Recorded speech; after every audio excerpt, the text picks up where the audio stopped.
The China in Africa podcast is brought to you in partnership with the Africa-China Reporting Project at Wits University in Johannesburg.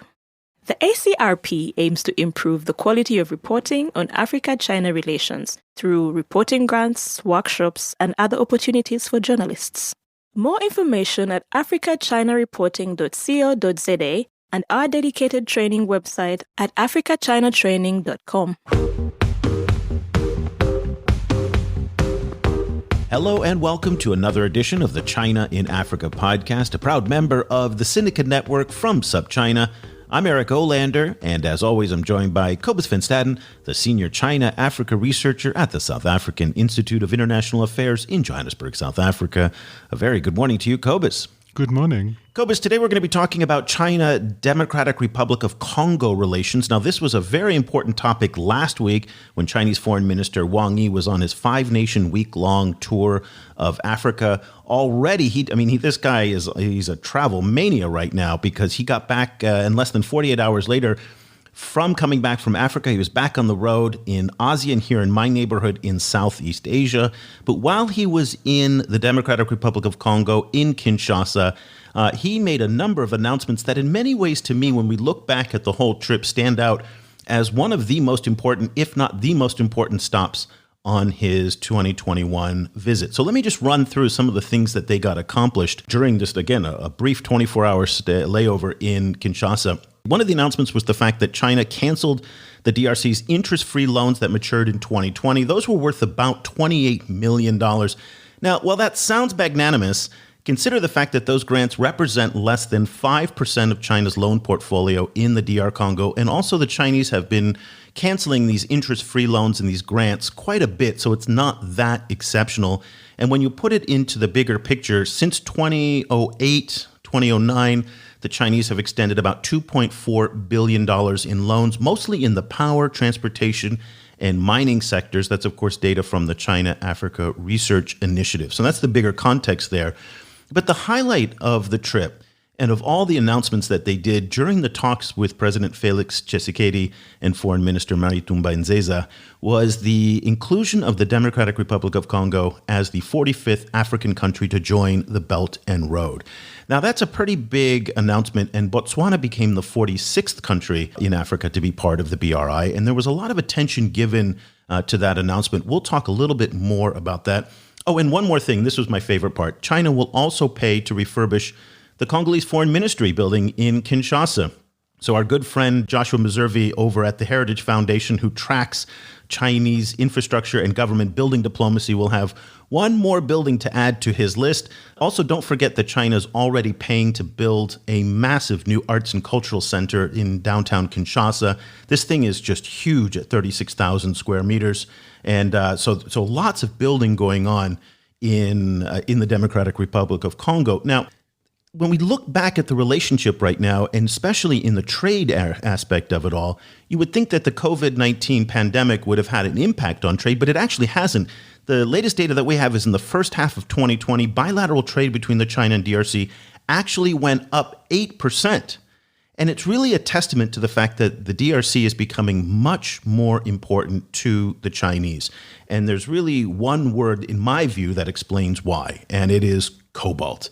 Now, cobalt is a key ingredient in the lithium-ion batteries that are used in electric vehicles and other electronics. And the DRC is home to somewhere around 60 to 70% of the world's cobalt reserves.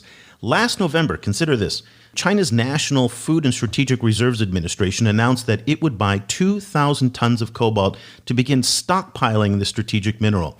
And then just this week alone, we got an update on that in Reuters, who reported that the Chinese may now be moving to increase that stockpile to 5,000 tons.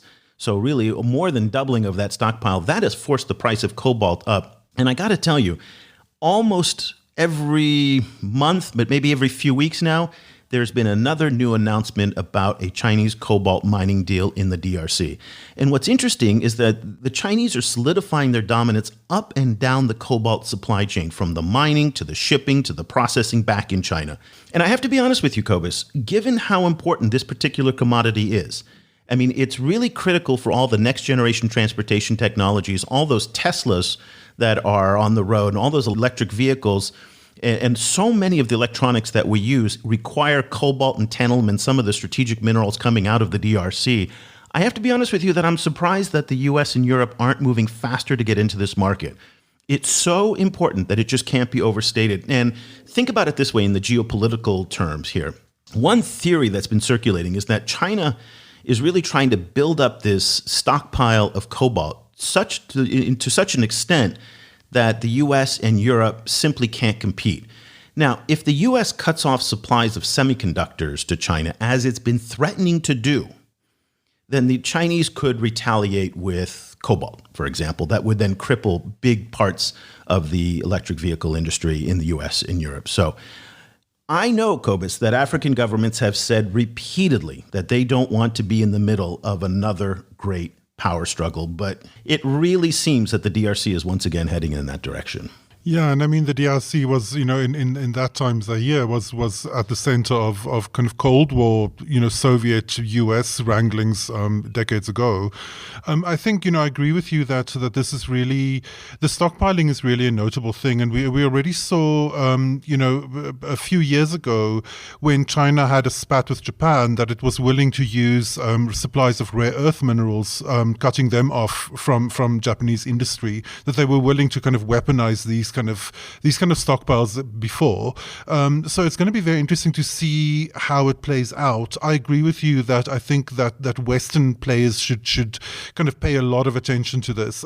We saw Elon Musk a while ago announce that they're working on a cobalt-free battery for future kind of Teslas, but we haven't seen any of those kind of rolling out yet. And it'll be interesting to see whether there's a kind of a race, a race for a cobalt-free battery kind of heating up on both sides, and then what kind of effect that will have on the DRC in the long run. Well, we wanted to get some perspective on China-DRC relations with so much that's going on. So we dug into the Rolodex, and we just called up our old friend, Johanna Malm, who's an independent researcher and member of the Stockholm Observatory for Global China.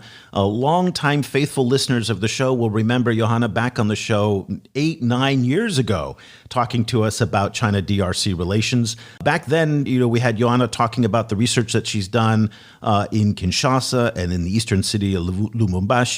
And we're just so happy to have you back on the show again, Johanna. Thank you so much for taking the time this morning to join us from Stockholm. Thank you very much. I'm so happy to be back. Well, it's great. And you recently published an essay on the South African Institute of International Affairs website, China-Powered African Agency and Its Limits, the Case of the DRC 2007 to 2019. The timing of that is excellent because it coincides obviously with all the events that have been going on with Wang Yi and what we talked about with cobalt. So let's just kind of start our discussion.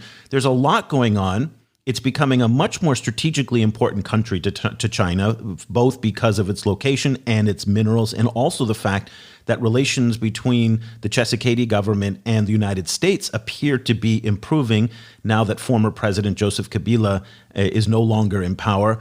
Talk to us about where we are right now in this relationship and why it's becoming more important to the Chinese. As I wrote in the paper, it is a changed relationship in the sense that the Chinese now have a very low profile diplomatically. It's not big, these mega deals that were discussed in the past.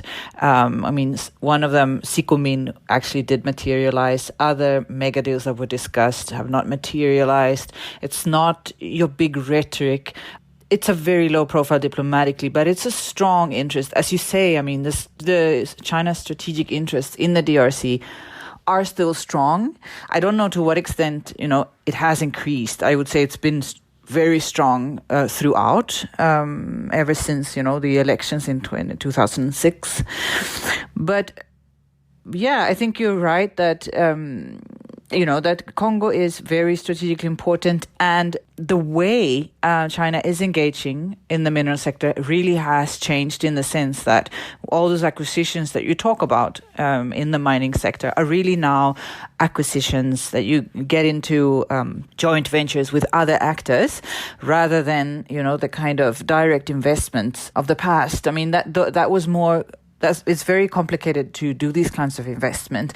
So now we're seeing a Chinese approach that's focused on acquiring and, securing access to minerals. But I also wanted to stress that, China has taken up a more active role as a force for stability. I mean, the DRC, I think in general, is an important country for the region. DRC has to be stable. I think the entire international community knows this. If the DRC becomes even more unstable, I wouldn't say it's stable today, but if it becomes even more unstable, the international community is going to have even more issues to deal with in terms of humanitarian crisis, disasters, and instability, in terms of conflict. So the international community is very well aware of the DRC's importance in terms of this. And for China, who wants to become a more responsible international actor, I think China is already now an important actor, and that has really evolved over the past decade. And this is now also a lens through which you have to view the relation. It's not just minerals, but it's also China's role, like in the UN, in the UN Security Council. It's called for, for the international community to support the Congolese government. In the recent visit by the Chinese foreign minister, you also saw that China is supportive of the Congolese ambition to have the weapons embargo lifted, and in the supporting of also the transition in terms of MONUSCO, the stabilization force, to gradually pull back. So I think it's a two-pronged kind of ambition. It's the diplomatic approach, where China wants to be seen as a responsible actor and have a central role, and it's also the strategic mineral, acquisitions that are still ongoing, even though the face of that has kind of changed from direct investments to acquisitions. So in the paper, you refer to China-powered agency in the DRC. What do you mean by China-powered agency? China-powered agency. I use that to clarify that I mean the kind of agency, and you were referring earlier to the Cold War and the kind of strategies that the Congolese were using back then. And I think that was powered, or you would say Cold War powered agency, maybe rivalry powered, and in the sense that that Congo and the Congolese government has been able to draw on China to have increased leverage with other actors, such as, Western actors, the IMF and the World Bank, and also other donors. So that is the kind of agency that China would enable, you would say. That's what I call the China-powered agency. It's just a way to try to express when China's strategic interests enabled the Congolese government to maneuver in relation to other external actors. You talked about the fact that one of the topics of discussion between the two foreign ministers in Kinshasa was the lifting of the arms embargo. Now, that arms embargo has been in place since about 2003, if I'm correct. And that really mirrors so much of the conflict in that time that's been in the DRC. What is the incentive for the Chinese to want to lift the embargo?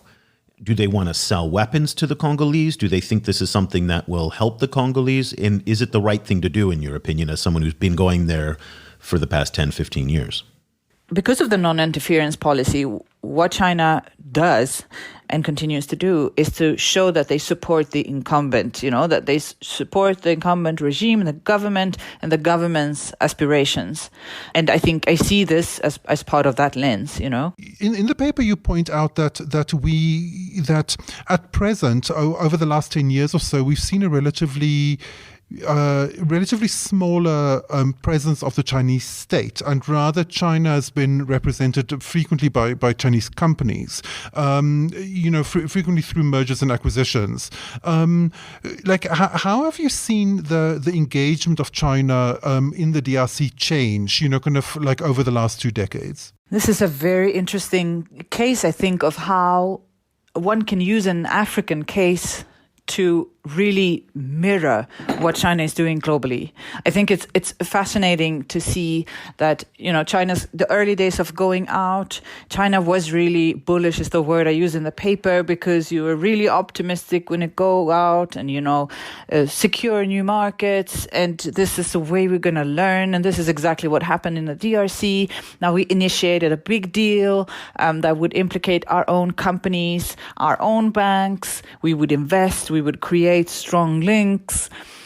But this, of course, turned out to be very complicated with, of course, what all other actors in the DRC know. The Chinese also came to find out that it's complicated politically, it's fraught with a lot of political risk, and you don't know, the environment can be unpredictable. And so I think Congo, I would say, was a really early case where the Chinese strategy to become more careful with risk changed because of this. I mean, I would see this already from 2010, 2011 onwards. China changed into, it has been more mergers and acquisitions rather than direct investments. It's been very cautious with lending. Even the big deal in the DRC, Sikomin, had their financing pulled back from China Exim Bank because China Exim Bank was not sure that they wanted more security. I mean, this is the broader trend that we see now, and you have been discussing this with multiple guests on the show, that China's lending is dropping.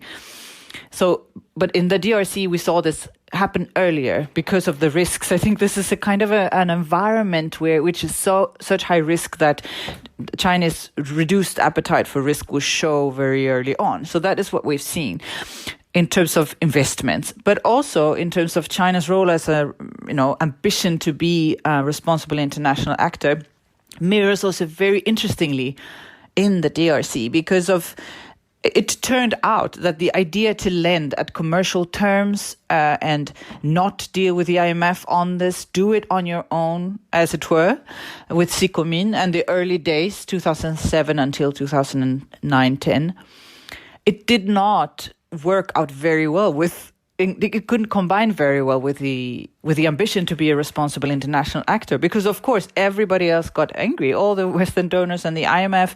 This idea of extending loans, very expensive loans at commercial terms, expensive loans as compared to concessional loans, that did not work very well. That wasn't appreciated at all by the IMF. So that means China was indeed challenging the IMF. And I think is also a point where this is a dissonance in Chinese foreign policy making that was brought forward. It became apparent that we have a dissonance here. This has to be settled in order for China to be able to be in the DRC and elsewhere a responsible international actor. And I also think this is part of the reason why these big loans, which cannot in any way be seen as concessional or be seen as low cost. That's why we see less of them now, because China simply cannot do that, and also at the same time take an active role in the IMF, for example. It's so interesting that when we look back at the trajectory of China-Africa relations over the past 20 years, how in so many ways you're absolutely right that the Sikomin's deal back in 2007 in so many ways set the tone. It was the original massive mega China-Africa deal. It was, when you wrote about this back in the day, it was about $6.5 billion. They eventually scaled that back. Let's dive into the Sikomin's a little bit, because I think there are some interesting lessons that we can draw out from that experience and see how they have either been applied to the current state or not. Because I oftentimes think of the Kenya Standard Gauge Railway in very similar terms to the Sikomin's deal. It's just a boondoggle. But the Sikomin's deal was La Sino-Congolais des Mines, that is a mining deal. And the idea was that they would co-invest in a mine and then take the proceeds from that mine to repay the loan. Walk us through the basics of the Sikomin's deal so we understand it. Yeah, it is, the most well-known, I would say, of these resources for infrastructure loans, as it can be referred to. I think of it as a financing arrangement, where Congo got access to much more financing than it would through multilateral lenders and through the open market by mortgaging or using as collateral mining projects. So it was several mining concessions in Eastern DRC and Southern Eastern DRC that was used as collateral. So a joint venture was formed between Gécamines, which is the state-owned, one of the state-owned mining companies in the DRC, and two Chinese companies. And they would then form a company, they would develop the mine and exploit it, and then using the profits, they would pay back this big loan that was to be extended. And there was a credit line that was announced. So it wasn't, the way it's often understood is that, this was now $6 billion of debt or $9 billion of debt being dispersed. It was a credit pledge, but ahead of each disbursement, of course, the Chinese financiers would then assess whether this was feasible to pay out loans under this. So the loans were to be used to finance public goods type infrastructure, so roads and hospitals, and loans were also to be used to finance the development of the mine. So this is a very unusual setup. It's very unusual amounts of money for the DRC. I mean, the GDP of the DRC in the year that this deal was extended was not much higher. It was a bit higher, but it was, that was the size of it. So it was enormous. And of course, because it was not on aid terms or what the IMF would call concessional, this generated controversy. Which lessons do you feel the Western actors like the IMF took from the Sino-DRC deal? Like how has that kind of affected has it affected their kind of dealing with China and dealing with the global South going forward? I think this is very interesting, the way this impacted on the IMF. My argument in my research, at least, but IMF has not challenged me on this or even come forward to comment on it. But my argument has been that the IMF actually had to adapt their lending standards, because the IMF has a debt sustainability framework. The way it looked before 2009, it did not accommodate these kinds of Chinese loans. And which is why this always became a controversy in countries where China would extend a big loan that was resource-backed. The IMF would object. It would become a political issue. And of course, because the IMF doesn't come with the kind of money that the Chinese did, at least at the time, the IMF could not politically tell the countries to say, guys, you're not allowed to use this financing that you badly need because we have our standards and we have our debt sustainability framework. So they had to, and this is my argument, they had to amend the debt sustainability framework. So the reading, as after Sino-DRC, the reading in the debt sustainability framework was changed to, that concessional lending should be the preferred route, but if there are infrastructure needs, concessional or commercial loans, larger commercial loans can be considered.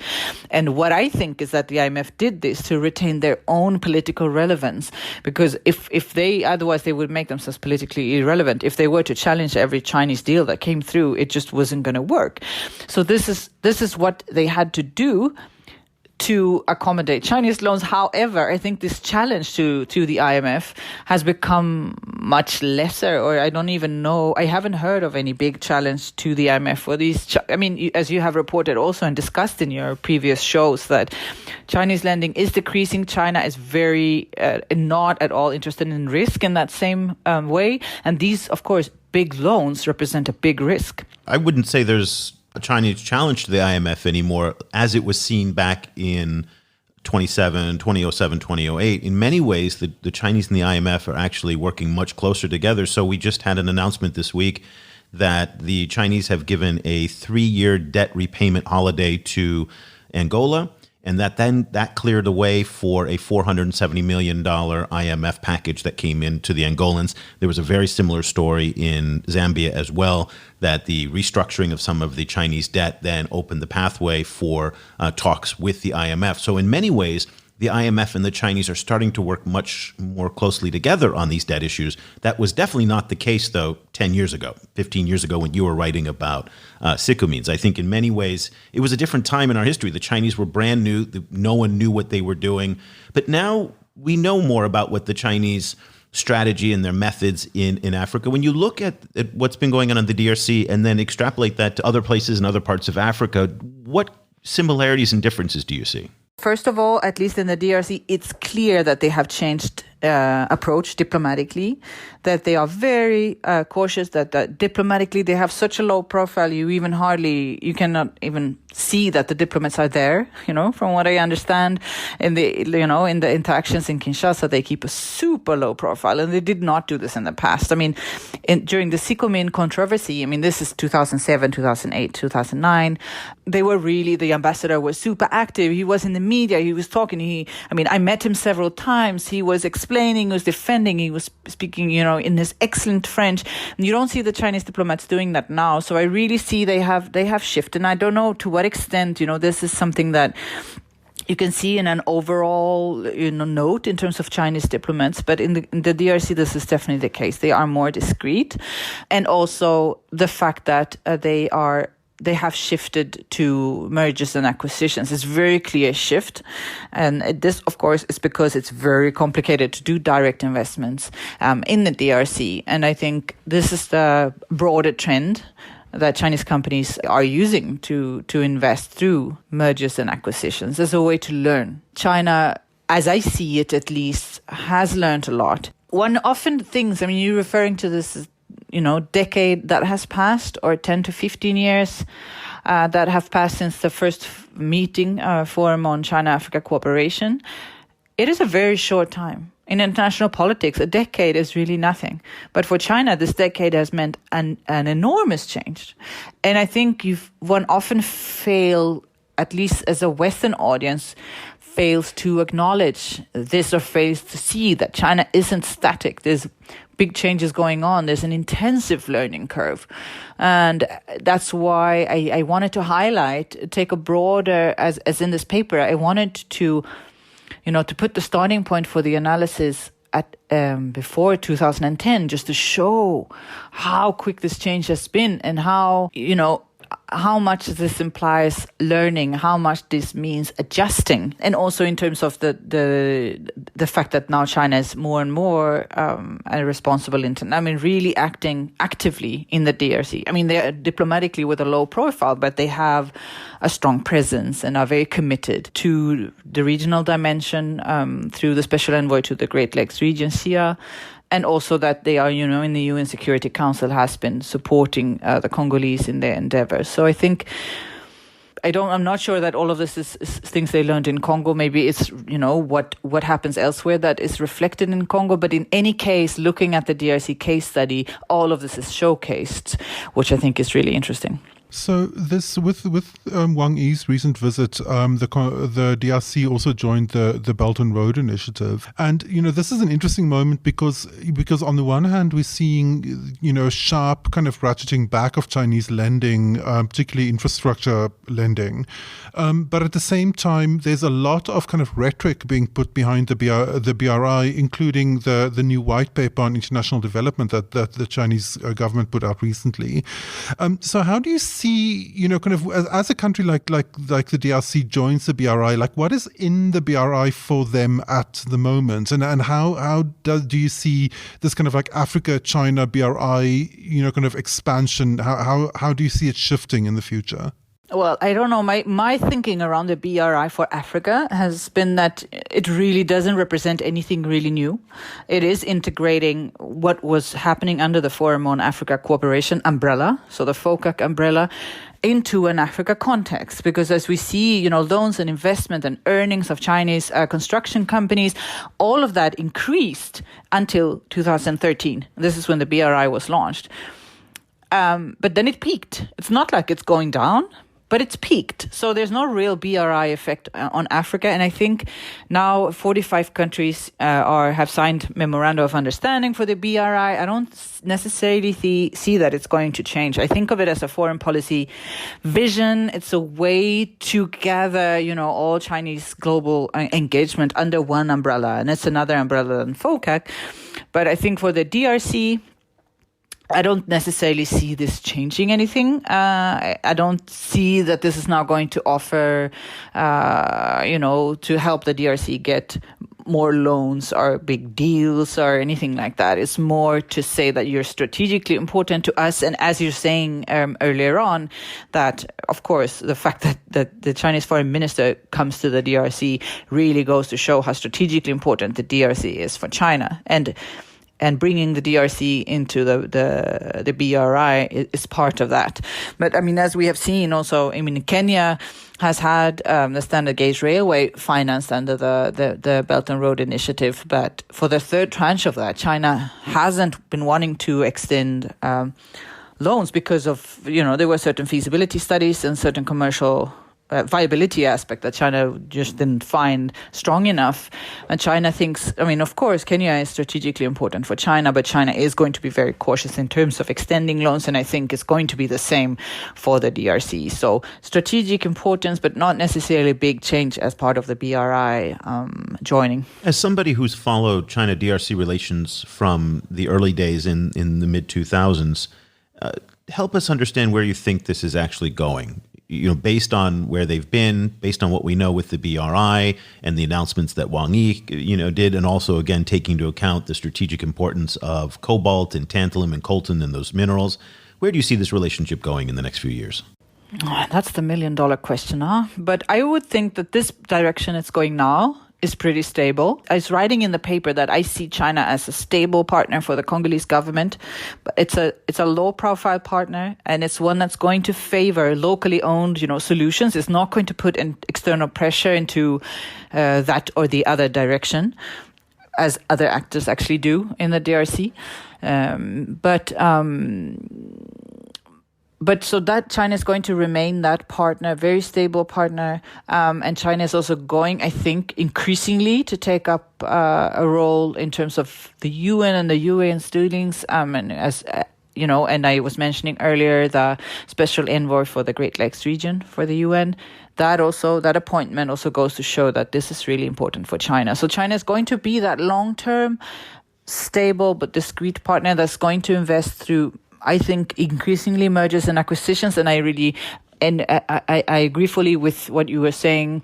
Where you're highlighting all these cobalt deals. This is a long-term strategic interest. What it will not mean, the relationship for the years to come, is big commercial loans. That, I think, given also the trend that Chinese overseas lending is decreasing rapidly, radically overall.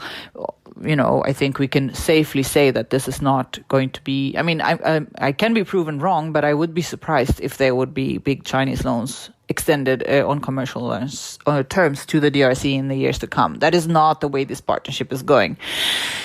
And I mean, China still has a small aid portfolio in the DRC, but that is likely to stay fairly stable, I think.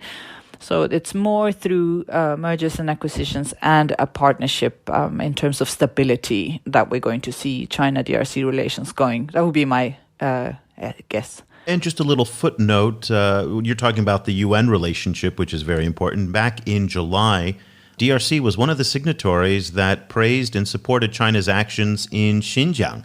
And I think that's one of those instances where the DRC said, we don't have any stake in what's going on in Xinjiang. If the Chinese support us on, say, lifting the arms embargo or representing us at the UN in a more strong, forceful voice, we will support you against the United States and Europe and their criticisms of the Chinese in Xinjiang. So the DRC was, in fact, one of the signatories of those letters. So that's just really interesting how those politics are playing out. The article is China-Powered African Agency and Its Limits, the Case of the DRC 2007 to 2019. You can find it over on Cobus's employer's website at SIA, that's the South African Institute of International Affairs. We'll put a link to it in the show notes. Johanna, thank you so much for taking the time to join us. We really appreciate it. Are you on social media? Because early on you weren't, but I think you were. Are you on Facebook or Twitter where people can find you? I was a late comer to Twitter, but there I am, Dr. J. Malm, DRJMALM. That's where you can find me on Twitter.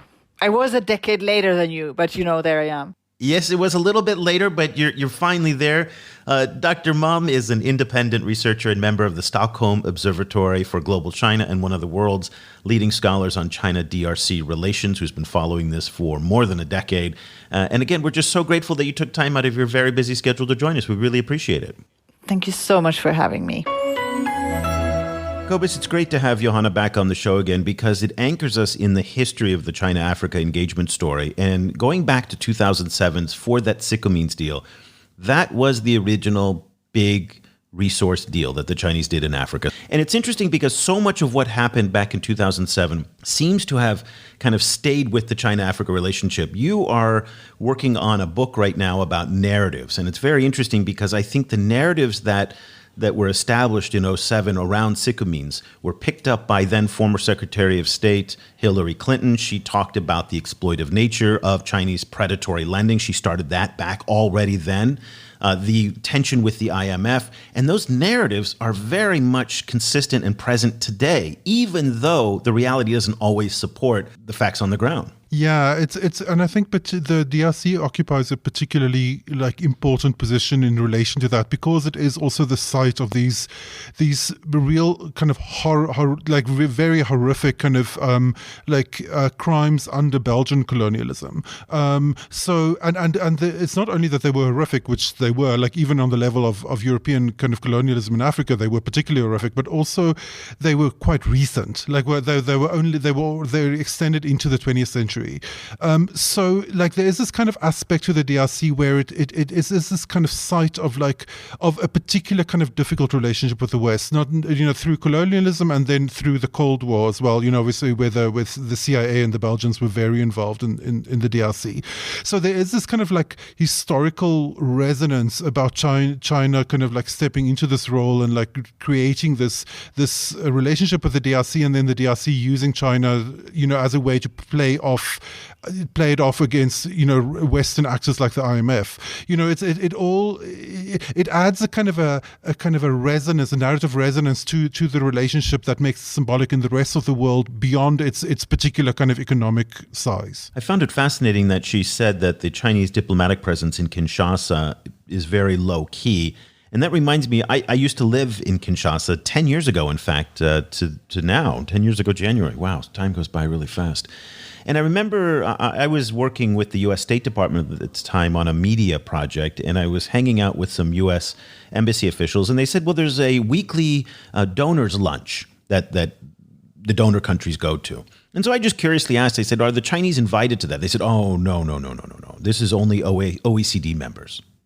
And it was very interesting how they had these lines where it was basically the white countries, and then it was the Chinese on the outside. And there was a lot of suspicion just at the operational diplomatic level of mid-level diplomats between the Chinese and, say, the U.S. European teams that were on the ground. And so I wonder if the fact that the Chinese are taking such a low profile in Kinshasa today is both because it's a strategy of the Chinese to kind of fly under the radar, but also because maybe they're not welcomed that much by some of the traditional lenders and traditional donors.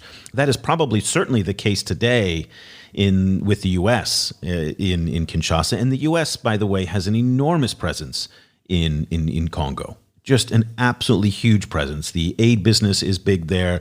The embassy presence, the DOD is there. The CIA is there. I mean, you name it, everybody's there. And so I'm interested to hear your take on whether or not you think, and again, you have no experience there, but this idea that the Chinese were seen as outsiders. And I wonder if they still feel themselves to be outsiders. Yeah, so it's a very interesting question, and it'll be very interesting to hear what their perspective is on it. I think, I would guess that and this really is only a guess, is that it might also have to do with the fact that the DR Congo is just a very complicated place to do business in generally, and that they might find, because the Sicamine deal was so controversial, that they might find being very under the radar as just a more convenient way of doing business there. Kind of it's such an interesting question, because the thing is, one thing one has to keep in mind is that the DR Congo is so huge that it has numerous countries on its borders, and when the real kind of when things were extremely bad in the DR Congo, kind of during the Civil War, that affected the entire continent. We had fallout in South Africa because of that war, and it affects north, south, east, west. So whichever way the Congo goes, Africa goes, and so that makes it both really important to kind of keep a tab on, but at the same time very complicated to handle, I think. Yeah. A few other points on China-DRC relations that we didn't talk about, but if this is a topic that you are interested, you may want to look into. Cobus, we've talked about the Inga 3 dam. This is the world's largest hydroelectric dam, if it is ever to be built. It's an enormous project on the Congo River. They've been talking about this for a decade. It's this enormous dream, but the Chinese would be major contractors in that dam if it was to be built.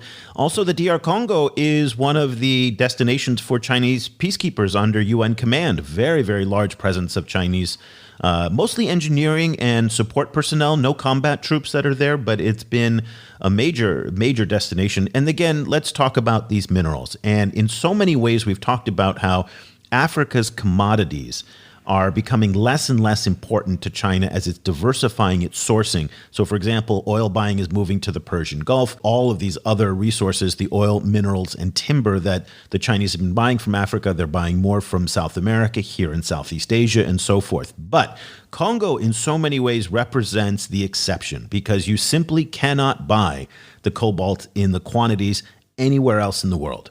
And that's why the DRC will continue to be very important. And last but not least, don't forget the importance of those UN votes. Just as we talked about at the end of our discussion with Johanna, that the Congolese signed on for the Chinese letter in support of their policies in Xinjiang is very important. And I think in so many ways it does represent the stability and the strength in the relationship.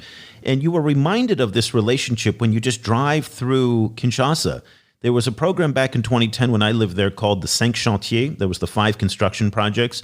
So the Boulevard 30 Juin, the main strip that goes down, that was built by the Chinese. The Stade des Martyrs is the big stadium where the Rumble in the Jungle was. That was built by the Chinese. Now there's a new arts and culture center that is being built by the Chinese. And of course, refurbishing the foreign ministry that will also be done by the Chinese. So you can feel the presence of the Chinese in the Congolese capital in many respects in that sense. But then again, Cobus, to your point about the stability of the Congo, one of the sentiments from a lot of Congolese officials that I met when I was there is that their perception was, I don't know if this is a reality, but that the neighboring countries of the Congo never want it to be strong. They want Congo to be weak. Because if Congo really ever lived up to its potential, if the DRC was ever to be fully realized in its potential with the amount of wealth that it has and the amazing culture that it has, I mean, it is the center of in my view, I'm very biased that I love Congolese music, I love Congolese food, but in so many ways, it's a cultural center. And it could be an economic powerhouse. It could be a trading powerhouse. It has access to the sea. It has resources more than you can possibly imagine. That would be very intimidating and very scary for many of its neighbors, namely Rwanda. And so there's not been always the kindest neighbors in the DRC. Now, again, there's a lot of history and a lot of analysis on that, but it is something to think about. Yeah, the thing is, the Congo could be unimaginably rich, but it's emblematic of this particular African situation of a country that could be incredibly rich and yet is incredibly poor. That kind of particular kind of African tragedy, Congo is number one example of that. Yeah, and it's been so poorly governed. I mean, Kabila was just... I don't know. I mean, it was just, to me, watching what Kabila did. And again, these are leaders that, like going back to Mobutu Sese Seko, these are leaders that don't have their people at the foremost of their priority list. And they have their own self-interest. I mean, the billions and billions and billions of dollars that leave the Congo every year is just tragic, considering the need of the people there. And interesting, back in 2010, Kinshasa is a city that's a very gray city. The buildings are not up to date. They're not very modern. That's changed a little bit now. I've seen some videos and some pictures. But back then, the only building in downtown Kinshasa, from my recollection, that was sparkling and new and beautiful was the Citibank building. And that kind of said a lot, that getting that money out of the Congo was very, very important to them. So that'll do it for this edition of the show. If you like the discussion that we had today with Johanna, a lot of the topics that we raised in this is the kind of day-to-day coverage on these cobalt deals, on all the UN letters kind of things that get missed in the mainstream press. But that's the kind of thing that we do deep dive analysis every day in our newsletter. We'd love for you to become a subscriber to the newsletter.